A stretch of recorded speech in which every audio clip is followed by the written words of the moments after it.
Muy buenos días, ¿cómo están? Aquí iniciando el programa de día viernes. Vamos a hablar con dos mujeres poderosas, muy interesantes, muy diversos los temas también. Vamos a estar conversando con la doctora Julieta Orlando, directora alterna del Instituto Biodiversidad de Ecosistemas Antárticos y Subantárticos, Instituto Milenio Base, respecto a la expedición de colaboración científica internacional Mar de Weddell y Plataforma de Hielo Larsen B, que es el resultado del trabajo entre Sedna Expedition y el Instituto Milenio Base para la campaña Antártida 2022 y 2023. ¿Qué significa esto? ¿De qué se trató esta expedición? ¿Qué cosas aprendieron y cuál es su relevancia para comprender mejor las consecuencias del cambio climático? Todo eso vamos a estar conversando con la doctora Julieta Orlando. Y antes vamos a encontrarnos con Carolina Pérez, subsecretaria del Patrimonio Cultural, a propósito de Verano Escultura, a propósito de lo que fue la semana pasada Museos de Verano, también hablar de cuál es la mirada que se está teniendo ahí desde la Subsecretaría del Patrimonio Cultural y del Ministerio de las Culturas, las Artes y el Patrimonio para generar espacios de encuentro a través de los espacios de museo y los espacios de patrimonio. Todo eso en la conversación con Carolina Pérez, y vamos a partir con una canción que me encanta y me parece que es muy apropiada para un día viernes. Esto es la gran Marisa Monte de su bellísimo disco Portas. Esto se llama Feliz, Alegre e Forte.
Bueno, el verano es un tiempo muy entusiasmante para todos quienes amamos la cultura. Quienes escuchan Semáforo constantemente saben que en este tiempo se viene muy intensamente una serie de actividades en distintos ámbitos, en el mundo de la literatura, en el mundo del teatro, en el mundo de las artes plásticas. Siempre hay muchas cosas pasando, y especialmente durante los meses de enero y febrero. Este año, de manera particular, el Ministerio de la Cultura, las Artes y el Patrimonio ha lanzado esta campaña Verano Escultura, con un montón de actividades muy diversas. Y para hablar de las actividades especialmente del área patrimonial, estamos con la subsecretaria del Patrimonio Cultural, Carolina Pérez. Muy buenos días, Carolina, ¿cómo estás?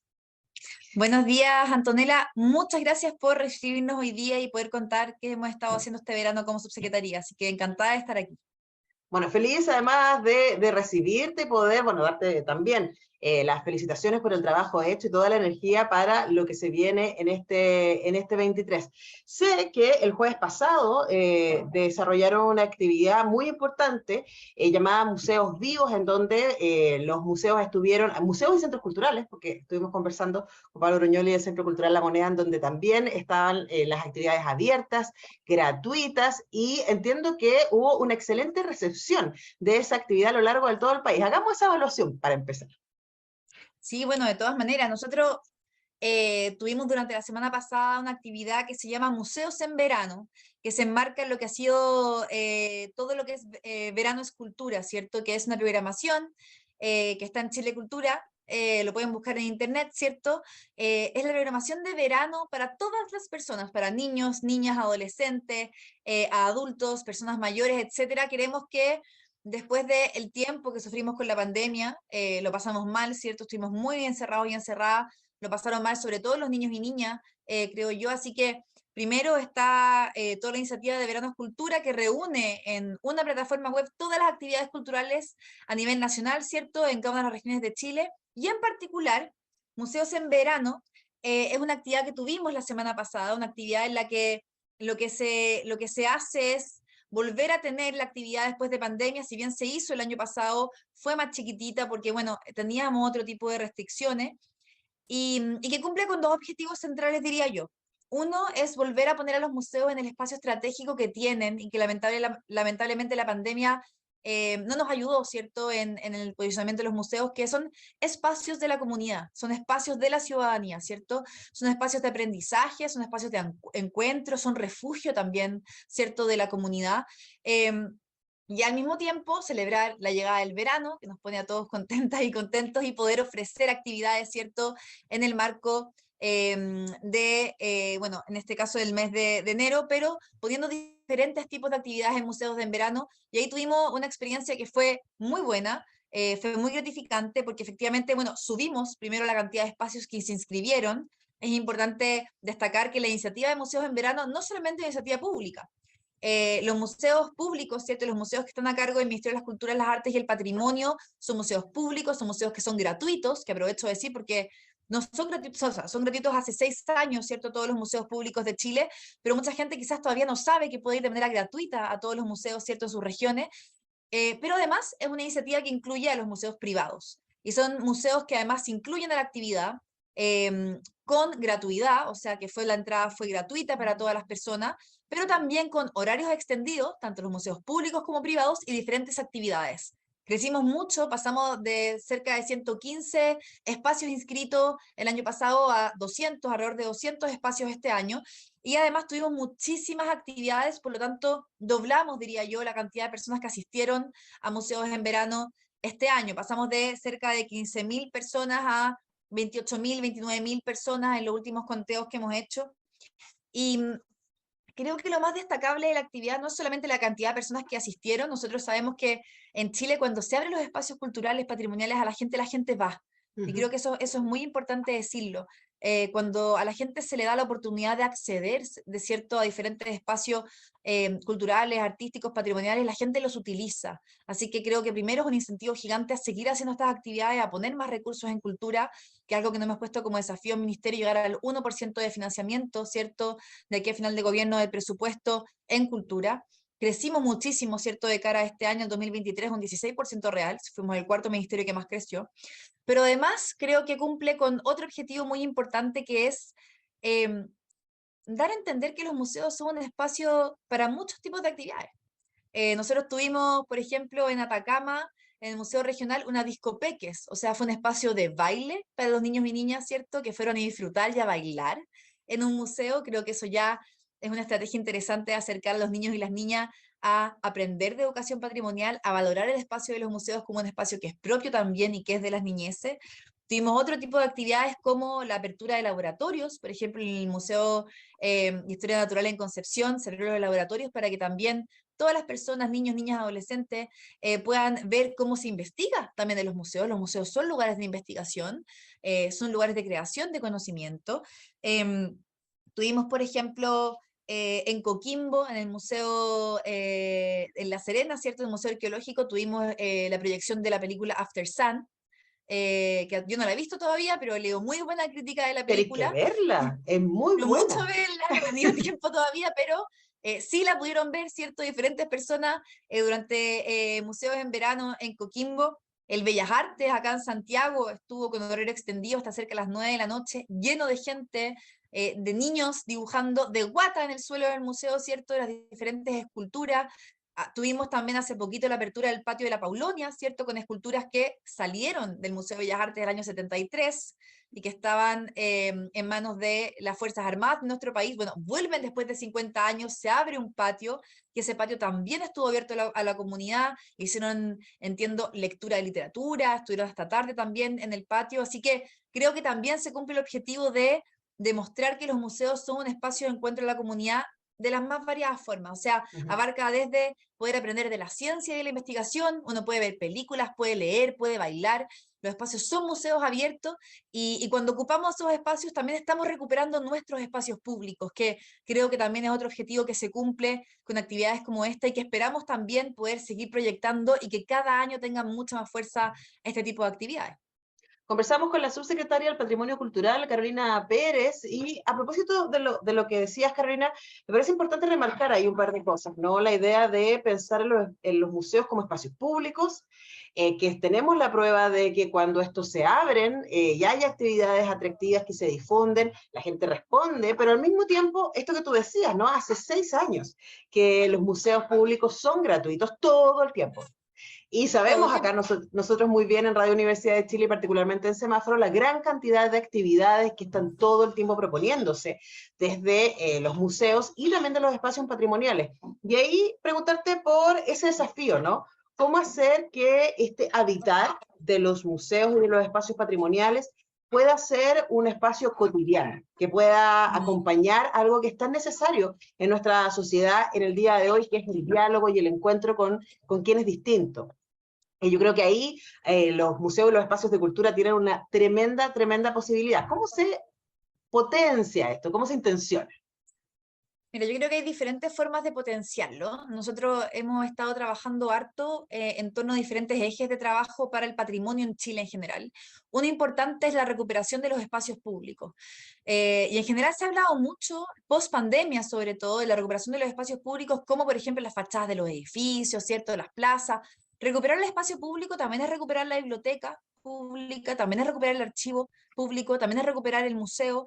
Y en esa línea estamos potenciando diferentes cosas. Primero, diferentes proyectos de infraestructura a nivel nacional. O sea, este es un año que también producto de la situación económica a nivel nacional, en que si uno revisa el presupuesto de la nación, y creo que es importante no solamente hablar del sector patrimonial, sino que nosotros cómo contribuimos desde el sector a la situación país en Uh general. -huh. Bueno, se pone un especial énfasis en nuestro presupuesto de infraestructura, que es algo súper importante porque nos permite hacer dos cosas. Por un lado, potenciar y ayudar desde nuestro sector del patrimonio a la generación de empleo, ¿cierto? En diferentes regiones y diferentes municipios de nuestro país, pero al mismo tiempo potenciar la infraestructura patrimonial. Y cuando hablamos de potenciar la infraestructura patrimonial, hablamos precisamente de lo que dices tú, que tiene que ver con poder seguir construyendo en aquellos lugares de Chile donde no hay biblioteca regional, donde no hay archivo regional.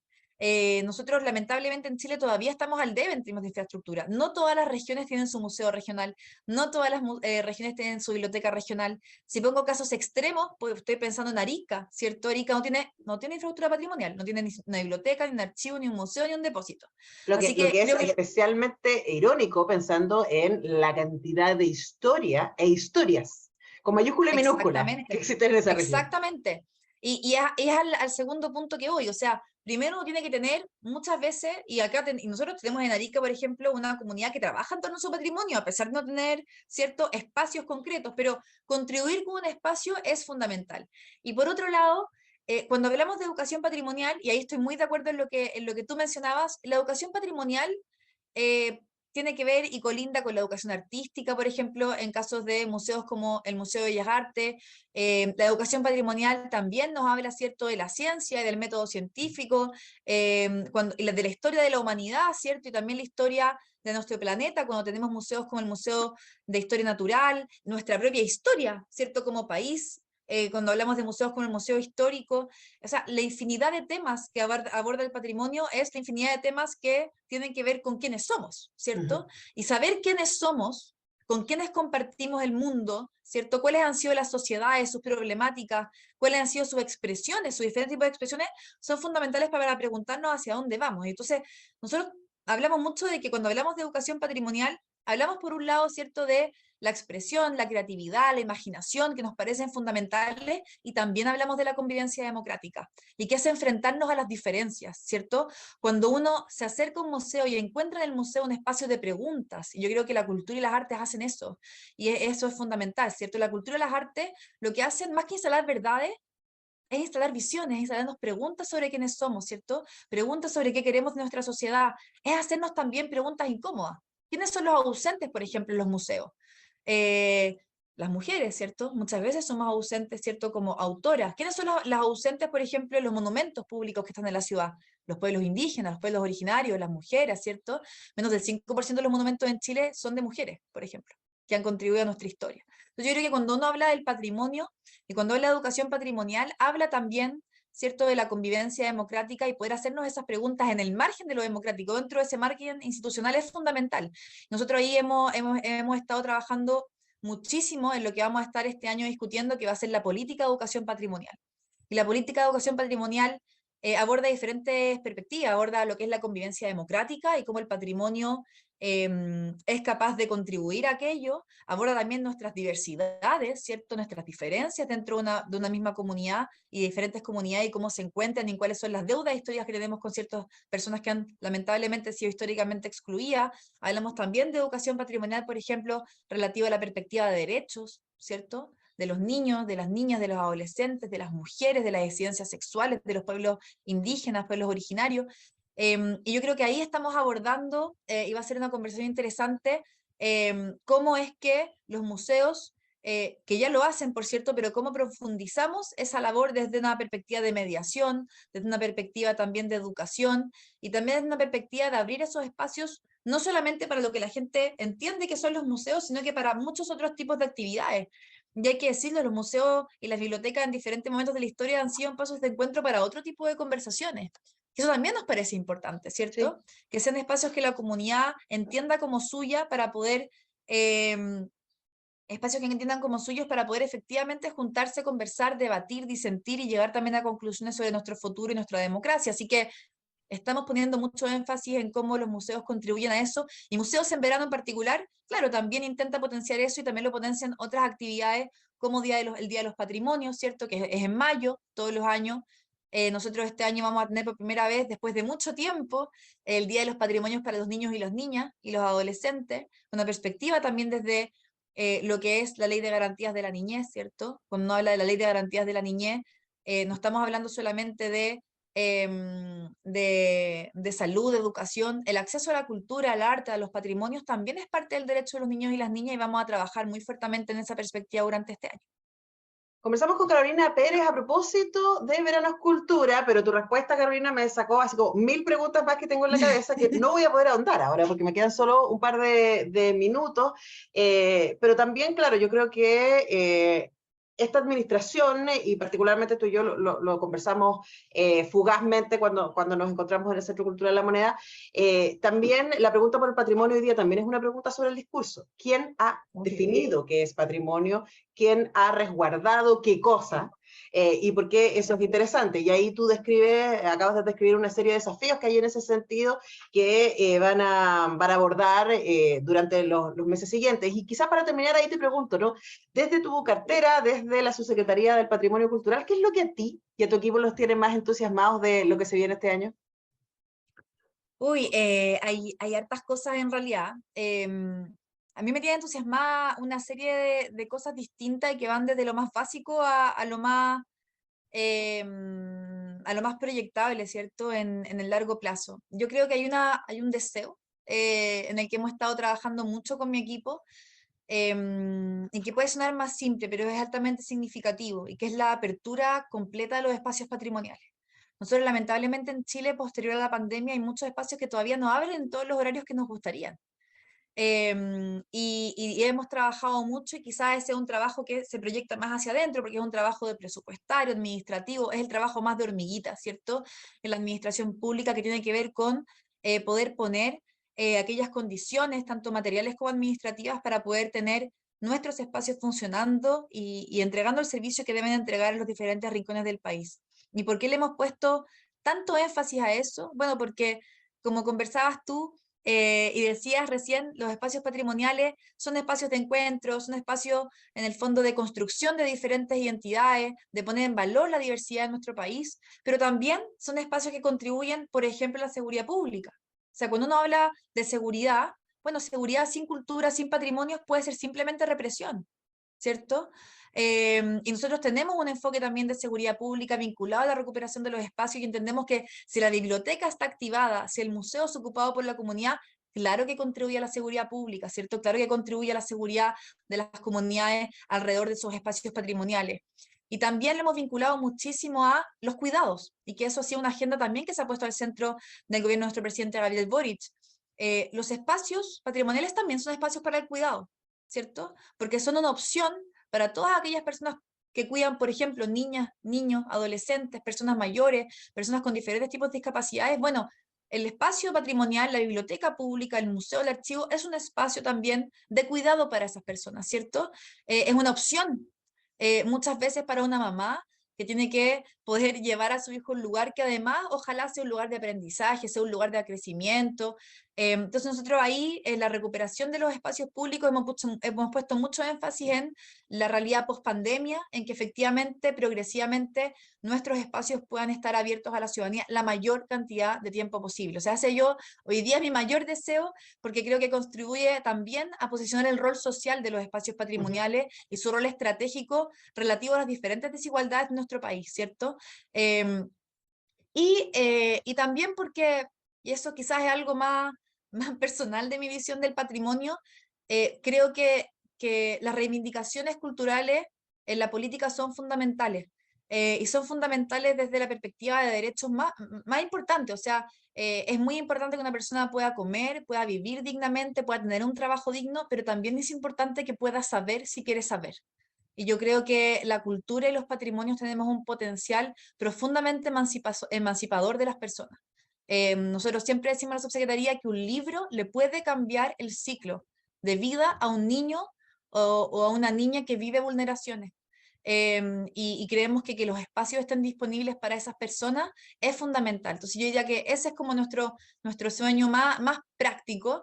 Y quizá un sueño así o una proyección un poco más grande em, tiene que ver efectivamente con poder posicionar, creo yo, a nuestra cartera, ¿cierto? Que es el Ministerio de las Culturas, las Artes y el Patrimonio, y ahí hablo de la totalidad, porque creo que nosotros trabajamos muchísimo con la otra subsecretaria y por supuesto con la ministra en cómo se entiende la cultura a nivel nacional, en poder posicionar de una manera muy estratégica la labor que hacemos en el combate a las desigualdades en nuestro país a nivel general, ¿cierto? Si no entendemos la cultura como un eje central del desarrollo del país, bueno, estamos perdidos. Lo decía con seguridad pública antes, cuando entendemos también el desarrollo social de las comunidades sin cultura, sin patrimonio, sin un reconocimiento de sus identidades, podemos estar hablando solamente de asistencialismo.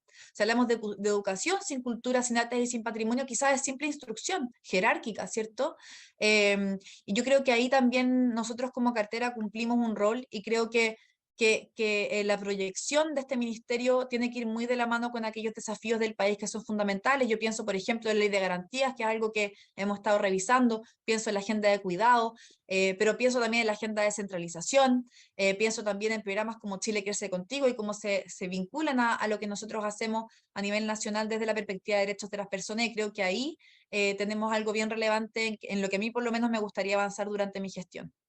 Bueno, me parece súper esperanzador escucharte, Carolina. De todas maneras, nosotros acá en Radio Universidad de Chile, y particularmente en este programa, compartimos esos valores en donde la cultura es la clave para una democracia sana, porque es lo que nos permite mirarnos y mirar a los otros que son Exactamente. distintos, ¿no? Y encontrar desde ahí lugares para el diálogo, para la cohesión social, para el desarrollo. Entonces, por supuesto que tienen desde acá toda nuestra atención y nuestro apoyo para difundir lo que se está haciendo desde el Ministerio de la Cultura, las Artes y el Patrimonio. Hemos conversado con su subsecretaria del Patrimonio Cultural, Carolina Pérez. Muchísimas gracias, Carolina, por este tiempo con Radio Universidad de Chile. Muchas gracias, Antonella, y espero que podamos volver porque siempre quedan muchas cosas en el tintero y tenemos muchas cosas que vamos a estar contando durante el año. Tenemos desafíos programáticos importantes, se viene la discusión de la ley del patrimonio, que va a ser fundamental para el sector y para el desarrollo del país.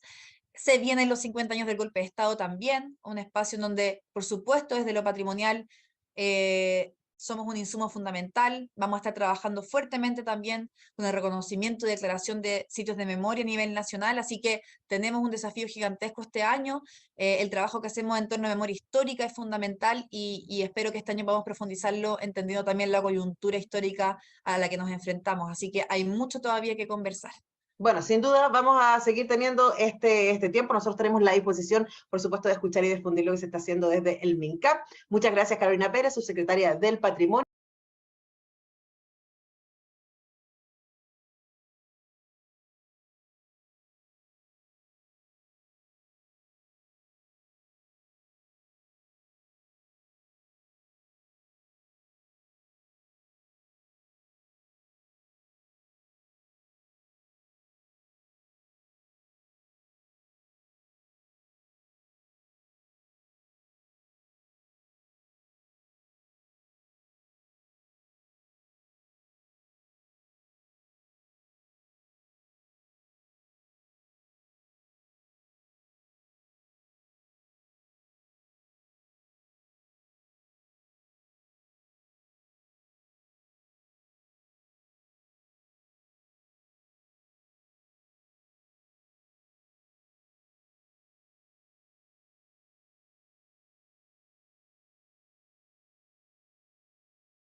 Que el cambio climático esté causando estragos en diversas formas de la biodiversidad, a estas alturas no es una novedad, pero la pregunta es ¿a qué nivel? ¿Qué es lo que realmente está sucediendo en algunos espacios claves, como por ejemplo en la Antártida?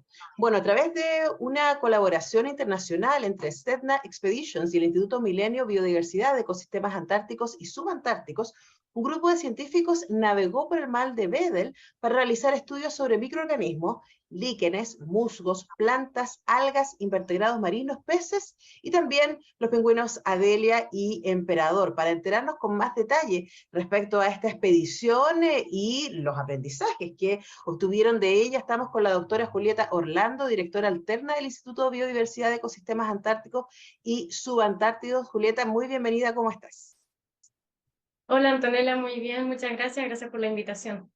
Bueno, felices de poder recibirles. Yo hice ahí como una introducción bastante general, ¿no? Asumiendo también la importancia que tiene lo que sucede en la zona antártica y subantártica. ¿Por qué este lugar en particular es una fuente de información clave para entender el cambio climático? Mira, es importante por diversos aspectos, por supuesto. La regulación del clima tiene mucho que ver con las zonas polares, Antártica es una de ellas, Y eso nos permite entender a grandes rasgos a nivel global cómo podría impactar este escenario futuro, que tiene distintas probabilidades y hay varias predicciones al respecto, pero también es importante porque tiene una biodiversidad que es única. La biodiversidad que existe en Antártica no está repetida en otro lugar. Entonces, cualquier alteración que sufra la biodiversidad en este lugar antártico y subantártico un poco más amplio, puede tener consecuencias que globalmente no pueden ser remediadas. No hay otra parte en el planeta donde exista esta biodiversidad. Entonces, cualquier afectación, ya sea porque haya alguna extinción local de esa biodiversidad o porque lleguen organismos que puedan considerarse invasores a esta zona, podría producir una alteración de la diversidad global, dado su representación local. Ujú. Ahora, ir a estudiar la zona antártica y la zona subantártica suena absolutamente desafiante. Uno puede empezar inmediatamente en el tema climático, ¿no? Y los desafíos que eso supone para la vida humana, pero también me puedo imaginar que en términos de comunicación, en términos de transporte de la tecnología, en términos así como del cotidiano de un grupo de expertos y expertas que puedan estar por ahí, puede ser tremendamente desafiante. Es por eso que esta exposición en particular fue colaborativa. Cuéntanos de la importancia de esta colaboración y particularmente que haya sido con Sedna Expeditions. Sí, definitivamente la logística operativa en ambientes antárticos y subantárticos es compleja y requiere indiscutiblemente de la colaboración, ya sea tanto a nivel nacional como internacional. Chile, como un país puerta de entrada antártica por su ubicación geográfica y toda la política y gestión que tiene al respecto, tiene muchas ventajas para poder alcanzar estos lugares. Sin embargo, de todas maneras sigue siendo un territorio que es internacional debido a la presencia de diversos países que realizan actividades en el sistema del Tratado Antártico. Justamente Chile, dada la cercanía, tiene una fuerte presencia en investigación, pero también en el control de las actividades que allí se realizan en el lado oeste de la península antártica. Sin embargo, el continente antártico es mucho más grande que la península, es solamente la zona más cercana a nuestro país, y justamente el lado este de la península es difícil de alcanzar por distintos motivos, que tienen que ver con condiciones climáticas como tú mencionas. Ese lado de la península normalmente tiene una capa de hielo bastante permanente, incluso en periodo estival.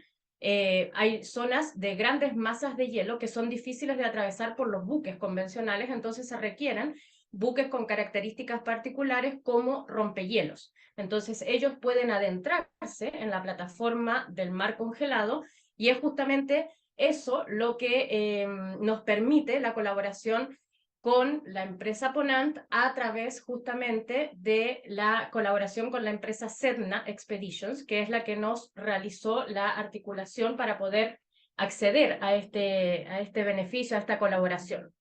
Chile tiene ahora el lanzamiento muy reciente de un nuevo rompehielos, que esperamos que esté en funcionamiento pronto, así como a finales de este año, principios del próximo año, deberíamos tener acceso a esta parte del territorio antártico gracias al rompehielo Biel que ha creado la Armada de Chile.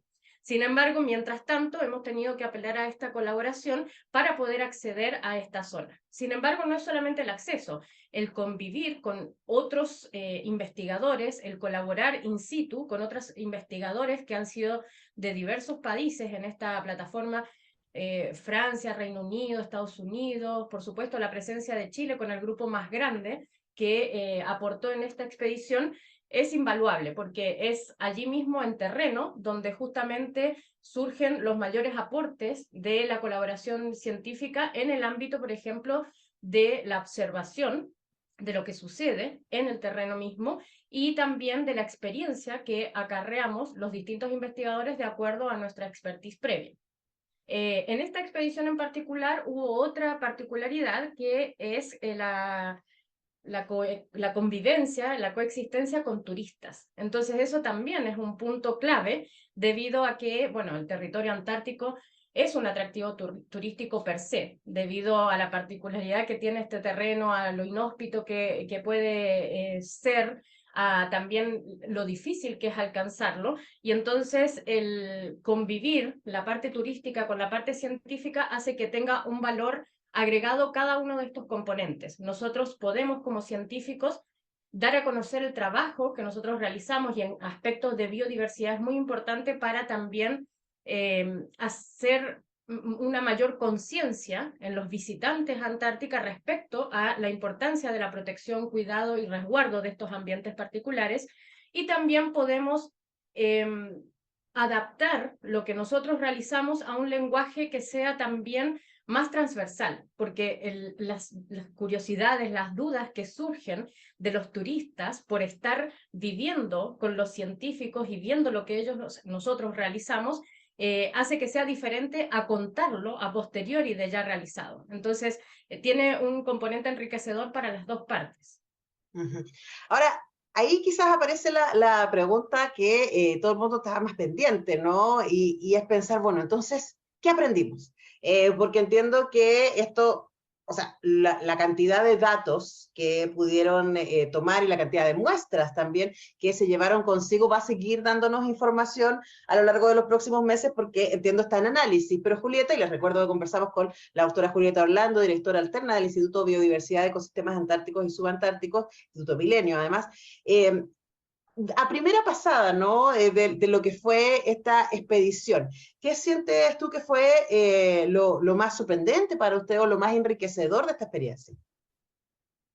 Bueno, efectivamente los estudios de biodiversidad suelen ser a largo plazo, porque es un ámbito de la ciencia que es bastante dinámico y que requiere un procesamiento a posterior de la toma de muestra que es muy exhaustivo, y por lo general lleva al menos un año de procesamiento, a diferencia de otros muestreos que son más bien registros de datos que inmediatamente podrían ser analizados pensando en oceanografía, climatología, entre otras disciplinas.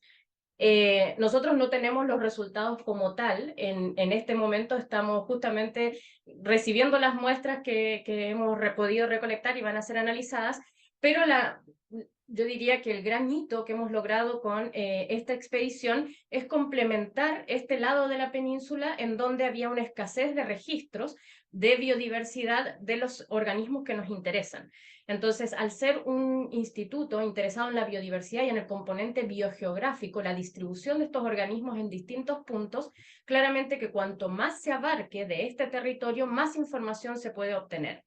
Nuestra meta es estudiar cómo llegó la biodiversidad antártica a ser lo que es actualmente, monitorear lo que está sucediendo en el presente y alimentar entonces modelos que a futuro nos permitan predecir cuáles serían las consecuencias de distintos escenarios que se pueden dar en el cambio climático de acuerdo a las distintas probabilidades. Y justamente con eso poder contribuir con información, con conocimiento a la toma de decisiones para poder adelantarnos a las consecuencias que podemos vislumbrar en la toma de decisiones, por ejemplo, de creación de zonas protegidas, resguardo de esta biodiversidad y o de los ambientes que contienen a estos organismos. Entonces yo creo que el gran logro ya visible es que pudimos complementar la zona geográfica de interés en un gran componente que normalmente es de difícil acceso. Ahora, claro, como tú dices, las zonas extremas, ¿no? Uno pensaría la zona ártica y la zona antártica son probablemente las más sensibles y en donde estamos viendo de manera inmediata los efectos y inmediatamente vienen a mi mente estas imágenes, por ejemplo, que tenemos desde el Polo Norte de cómo se está deshielando, ¿no?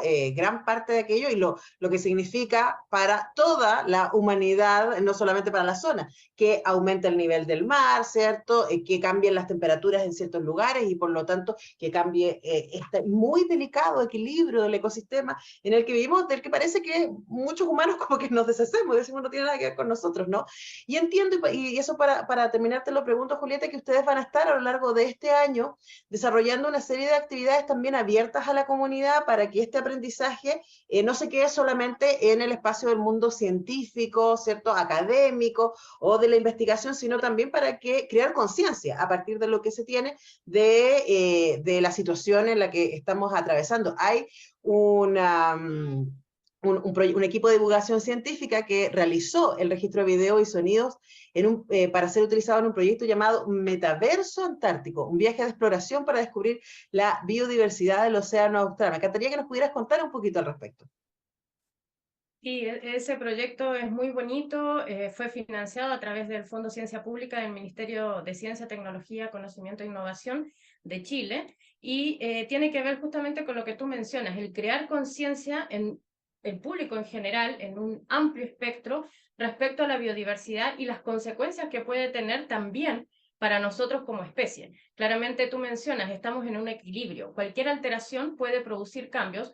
Algunos podrán ser para mejor, la mayoría lamentablemente son para peor, y generar esa conciencia dando a conocer que la biodiversidad es mucho más que el ser humano y es mucho más que los organismos que suelen ser más carismáticos, más conocidos. Podemos mencionar a los pingüinos como una especie clave antártica que todo el mundo adora, que les gusta, que las fotos, que los videos son maravillosos, pero nuestra idea es entrar a través de estos organismos más conocidos a dar a conocer a la biodiversidad menos perceptible, que sigue siendo muy importante, incluso a veces fundamental para el mantenimiento de estos equilibrios. Estamos hablando de especies claves, por ejemplo, en una trama trófica, que si se vieran perjudicadas y desaparecieran, alteran todo el equilibrio ecosistémico. Entonces, justamente a través de este proyecto, de esta propuesta, estamos generando la información que se requiere para luego poder trasladarla a un ámbito que sea atractivo, como un metaverso,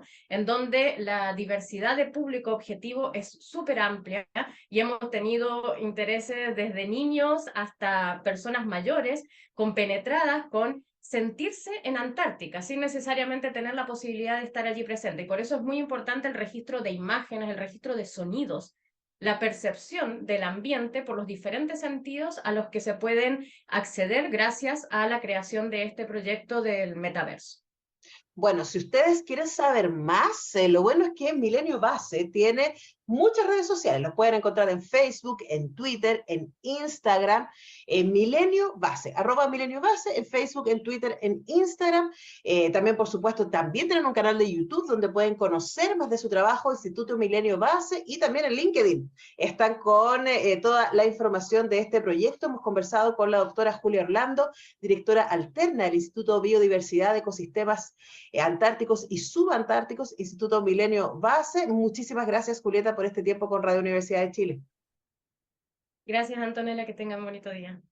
Un abrazo para ti y nosotros vamos despidiendo este programa de día viernes. Nosotros nos encontramos mañana. Tenemos República de las Letras y el lunes a las 10 regresamos para hacer un nuevo semáforo. Que esté muy bien.